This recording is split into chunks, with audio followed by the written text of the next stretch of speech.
अस्सलाम वालेकुम। आज हम बनाने लगे हैं बड़े ही टेस्टी क्रिस्पी पकौड़े, पालक वाले, आलू वाले और सब्जी वाले। जिसमें जो इंग्रेडिएंट्स जाएंगे वो मैं आपको बताती हूँ। ये है पालक, टमाटर मैंने कटिंग कर ली है, पालक धो के मैंने कटिंग करके बाउल में डाल दी है। ये आलू मैंने धो के इन्हें ऐसे कटिंग करके फिंगर चिप्स की तरह रख लिया। ओके, ये मैंने बंद गोभी ली है, इसकी कटिंग कर ली बंद गोभी की। हरी मिर्च इसकी कटिंग कर ली है। ये हो गया हरा प्याज और ये ना लहसुन, जो उनका ग्रीन पार्ट होता है फ्रेश सब्जी में, ये वो हो गया। ओके हो गया। अब इसमें जो चीज़ें जाएंगी वो मैं आपको बताती हूँ। हम इसमें डालेंगे जी ये दड़ा मिर्च, अपने टेस्ट के मुताबिक आप कम या ज़्यादा कर सकते हैं। फिर हम इसमें लाल मिर्च डालेंगे, ये 1 टीस्पून है, ये डालेंगे। इसमें हम डालेंगे सूखा धनिया, ये भी 1/2 टीस्पून या 1 टीस्पून आप डाल लें।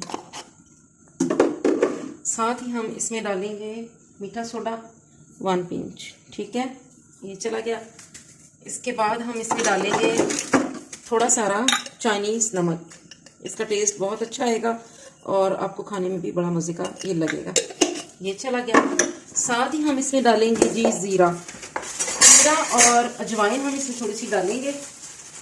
ये देखिए, ये हमने 1/2 टीस्पून ज़ीरा डाल दिया और 1 चुटकी समझो हमने इसमें अजवाइन डाल दी। ठीक हो गया। अब इसके बाद ही हम इसमें जो हमने ये चीज़ें कटिंग करके रखी थी ये हम डालेंगे। ये इसमें सब्ज़ प्याज चला गया, ये हरी मिर्चें चली गई, ये हमने बंद गोभी कटिंग करके रखी थी ये वो चली गई। ठीक हो गया। और आलू चले गए इसमें, सही। और इसके बाद हम इसमें डालेंगे बेसन, ये 1, और ये बड़े वाला स्पून है, बड़े वाला चम्मच है।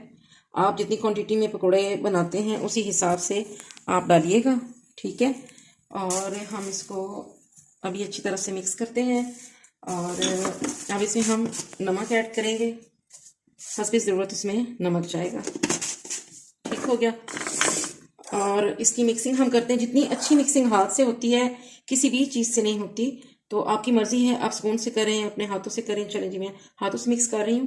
बिस्मिल्लाह। इसको बहुत अच्छी तरह से मिक्स करने के बाद, हाँ जी देखिए, हमने बेसन को बहुत अच्छी तरह से मिक्स कर लिया था। मिक्स करने के बाद इसको हमने 5 से 10 मिनट के लिए छोड़ देना है, ताकि ये जो बेसन है वो अपनी जगह सेट हो जाए, सही घुल मिल जाए और सारे जो मसाले हैं वो आपस में सेट हो जाएं। तो हमने इसको ज़्यादा ट्राई करके दिखाते हैं। और चले जी, हमने अपने बेसन को टाइम दिया था, तो अभी बहुत ही अच्छी तरह सेट और स्टेबल हो गया है। तो हमने कढ़ाई के नीचे आग जलाई थी, पकोड़े ऐसे करके डालते जाएंगे।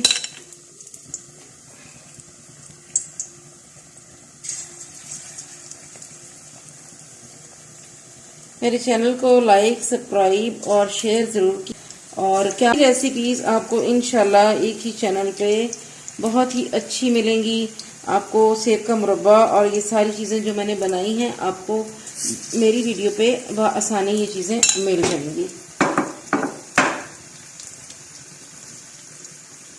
चलें हम अपने पकोड़ों को पलटते हैं, कुछ ये हो चुके हैं।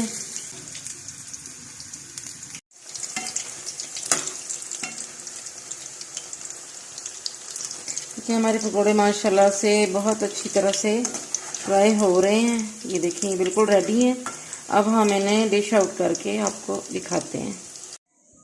देखिए जी, माशाल्लाह हमारे पकोड़े बिल्कुल रेडी हो चुके हैं। ये बहुत क्रिस्पी, क्रंची और बहुत ही मज़े के बने हैं। और इसमें कितने प्यारे कलर्स टमाटर के और हरी सब्जियों के जो हमने डाली हैं वो नज़र आ रहे हैं, पालक वगैरह के। और ये जितने देखने में मज़ेदार हैं, ये खाने में भी उतने ही शानदार हैं।